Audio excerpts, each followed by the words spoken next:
এই দেখেন আজকে হঠাৎ বিকেলে একটা মজার কাণ্ড ঘটেছে যে এখানে আমি বের হওয়ার পরে দেখতেছি যে এখানে গাওড়া বের হয়েছে। তো আমি জানি না অন্যান্য দেশের ভাষায় কি বলে।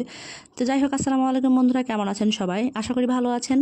এই দেখেন একটা চাঞ্চল্যকর ঘটনা, গ্রামের মধ্যে গাওড়া বের হয়েছে। এরা মূলত হাঁস মুরগি খায় প্রতিনিয়ত।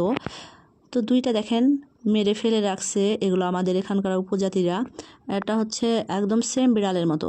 আর এদিন এই পাশটাই ছিল, ওরা আরও মারার জন্য খোঁজাখুঁজি করতেছে, ওখানে মূলত আছে তাই দেখতেছে। এখানে ওই টিনের ঘরটাতে ওরা ছিল, এখান থেকে দুটো অলরেডি মারা হয়ে গেছে। এরা প্রতিনিয়ত মনে করেন মুরগি হাঁস যা পায় মনে করেন একদম নিধন করে ছেড়ে দেয়। তো যাই হোক, দুজনকে মুখোমুখি করে রাখা হয়েছে, আমরা সবাই দেখতেছি। এবং হচ্ছে এই দেখি আবার আমার একটা বড় ভাই দেখেন ওরে একদম হাতের উপরে নিয়ে সেই রকম করে আর কি ভিডিও বানাচ্ছে ওর নিয়ে। তো সবাই বের হয়েছি আমরা দেখার জন্য।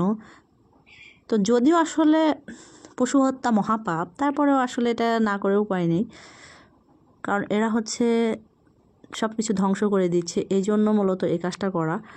তো এই দিকে আবার আমার পুত্রকে নিয়ে আমার জামাই চলে আসছে। দেখেন পিচ্চিটা অনেক ওই ভয় পায় সেই জন্য। যাই হোক, ধন্যবাদ সকলকে, ভালো থাকবেন সব সময়। আর ভিডিওটা কেমন হলো জানাবেন।